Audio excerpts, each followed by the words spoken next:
Hello, my friends, and welcome back. Thank you very much for being with me again today. You know how that goes. The first victim of war is the truth. Both or all sides will probably lie. Definitely the both sides involved in a conflict will lie. So this probably is an example of that. We have the Ukrainians claiming that they advance and the Russian troops are almost encircled in Bakhmut on one hand, and on the other hand we have a president of Russia, Vladimir Putin, saying the Ukrainian counteroffensive is zero, nothing. Obviously the truth is somewhere in the middle. So I'm going to use two articles, one from the Ukrainians, the other one from the Russians, and I'm going to show you on the map what this Syrsky, General Syrsky, claims his troops are doing in Bakhmut. So let's start with the Ukrainian article, and it's from the Kiev Independent, July 20th, 2023. Syrsky, Russian forces in Bakhmut semi-encircled. Okay, semi-encircled. Now where is Bakhmut? Bakhmut, we have this map here. Obviously Bakhmut is in Donetsk area here. The Russians call it Artemovsk, the Ukrainians call it Bakhmut. So Bakhmut is right here. Let me make it like this. This is Artemovsk, Bakhmut. Before the Ukrainian invasion, this little, I don't know what color this might be, kind of red, I don't know. This color was like this. Around Bakhmut, or like this, more like this, okay? And Bakhmut was here, and the Russians were like this, and then they conquered Bakhmut. Bakhmut stayed behind, and they had, advanced in the north and south of Bakhmut. The Ukrainians, even according to the Russians, pushed them back in the north of Bakhmut and south of Bakhmut, and the flanks right here. Now Syrsky says, and they also updated their map like this, including this little thing that was not here yesterday, last time I covered it, and it was before the 19th anyway, where it was flat. Remember, so they are doing something, the Ukrainians are doing something here good. Now, good for them. So it says here, the Russian forces in Bakhmut have been semi-encircled, now I don't know what he's talking about, as Ukraine created conditions to retake the city, Colonel General Alexander Syrsky told the BBC on July 20th. How these guys have time to give interviews and fight a war? This is fantastic. And I'm quoting, at the moment, the deployment of Russian troops resembles an arch concentrated in Bakhmut, and they are under semi-encirclement. Well, it's impossible not to take advantage of that, end quote. The commander of Ukrainian forces in the east said in the interview. Syrsky noted that recapturing the city taken by Russia in late May has not only symbolic but also strategic value. Well, remember before, when the Russians with the Wagnerites were trying to take over that, the Western media and the Ukrainians were asking this question: why are they fixated on Bakhmut? It has no strategic or symbolic importance. What's wrong with those Russians? Crazies. What's going on? The sour grape little thing, I can grab them, I can reach them, probably sour. The same here. I can't win in Bakhmut. We don't need Bakhmut. Now they tell me, well, we need to take it back because it has value. Again, what they say at the beginning of this video, they all lie. And that's obvious, and you're gonna see how these guys tell us, hey, we're advancing, and the other guys say, no, actually it's their counteroffensive is dead in the water. But hey, it is what it is, right? According to the general, the Wagner Group contractors, there's not no mercenaries now? You gotta be consistent, my friends. Who led the efforts to take the city suffered such heavy losses that they have been rendered unusable in combat. I don't know if that's true, but that's according to these guys. Ukraine will be able to capture Bakhmut with 10 times smaller losses, Syrsky says. Okay. Can you tell me, Syrsky, what are the next lottery winning numbers. If you already know that you will be able to capture it without 10 times, why not 11 times? How did you figure out 10 is the magic number? Why not 50 times, 3,000 times, 5 billion times? No? Jesus Christ, these guys are just... But they talk with idiots. So while admitting that there is no clear time frame for retaking the city, the general says it will be attempted as soon as possible. Okay, so he says there are going to be 10 times less victims, we're going to retake it, but it's going to be as soon as possible. Thanks. Syrsky noted that his troops are facing the concentration of Russian troops on the Eastern Front. No shit. Moscow has an advantage in artillery, air forces, and other hardware. The general listed the obstacles to Ukraine's swift advance. This is the first time when I hear this, swift advance. Even the Americans did not call it swift, my friends. Maybe snail pace. Russia is also redeploying units from Zaporozhye Oblast, currently facing a major thrust. Oh my god, thrust. It reminds me of things. Not related to war, a different kind of war. Of Ukrainian counteroffensive to the east, illustrating the strategic value of the region for the Kremlin, the general commented.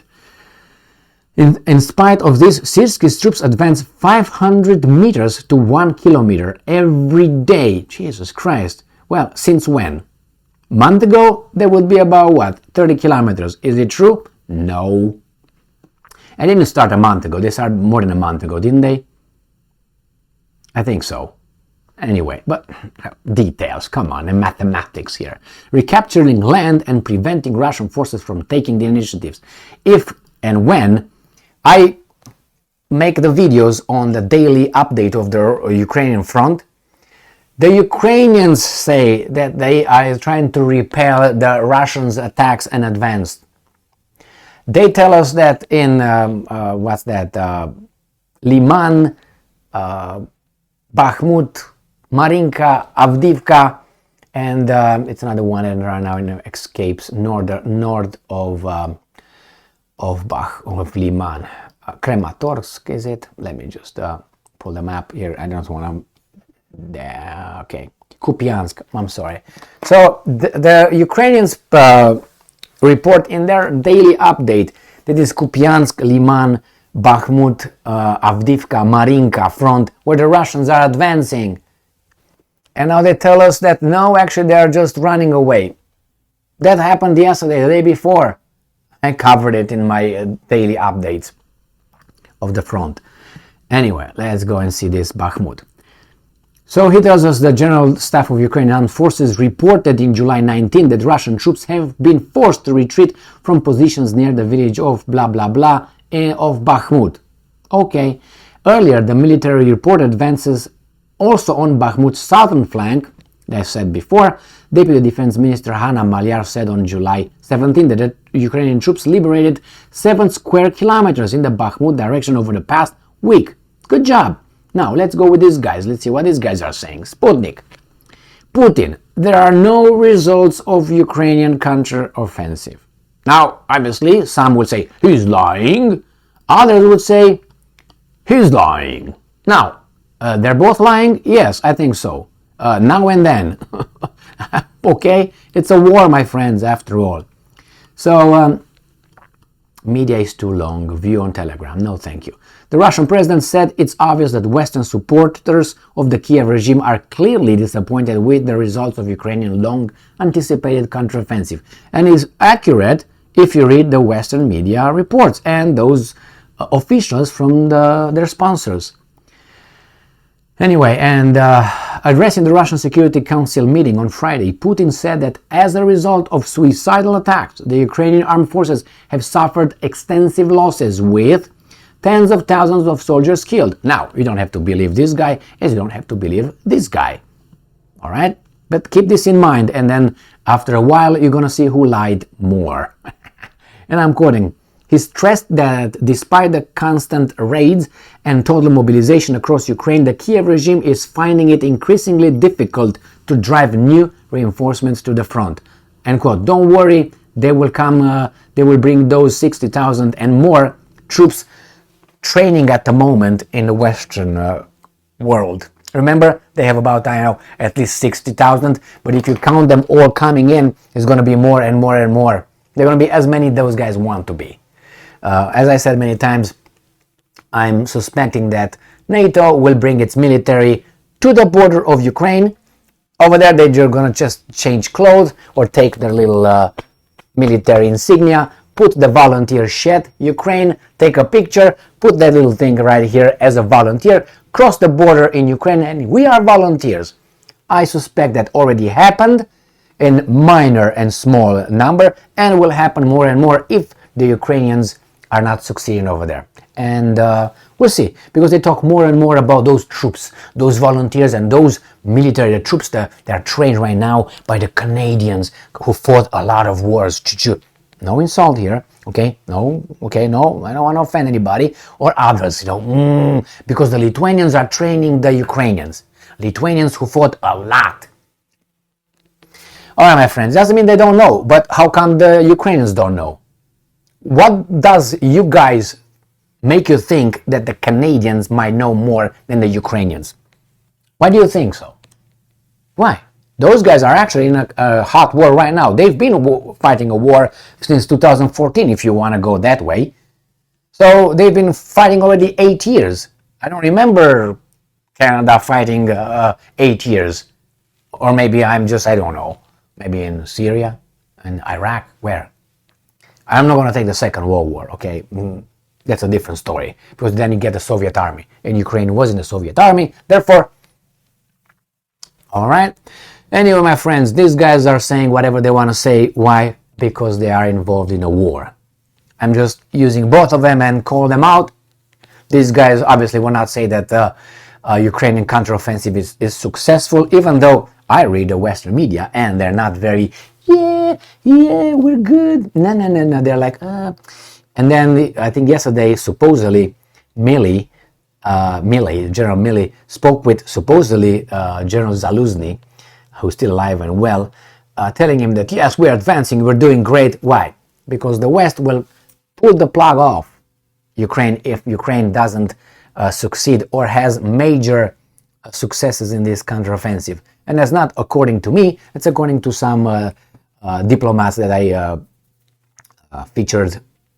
I used their quotes, their statements about this. And it's not going to go forever because they have elections here. And, they have to put the media in overdrive in order to cover up for, hey, actually, we send billions of dollars over there. We send this over there. And we're going to raise your taxes. I don't want that. I'm so too bad. You. Thank you very much for being with me again today. Stay strong, stay smart. Look for the truth and be just.